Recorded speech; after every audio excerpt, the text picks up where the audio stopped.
waktu kita ada income yang baik, waktu ada pekerjaan yang baik, inilah waktu terbaik untuk buat saving. Inilah waktu terbaik untuk tutup hutang. Inilah waktu terbaik untuk bina harta. Sebelum hari itu tiba. Dulu saya hanya bercakap, tuan-tuan. Akhir sekali, saya fikir, anything happen. Saya mesti bersedia, anything happen.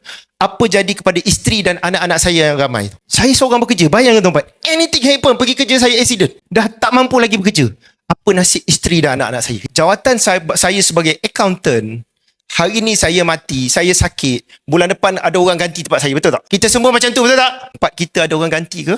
Yang menyara hidup keluarga kita, tak ada orang ganti. Jadi selagi kita, tuan-puan, masih lagi ada kerja, ada duit, tak ada kerja, tak ada duit, ini bukan waktunya untuk bermewah-mewah. Selagi KS sebulan, makan sebulan, tak KS, tak ada makan, ini bukan waktu bermewah-mewah.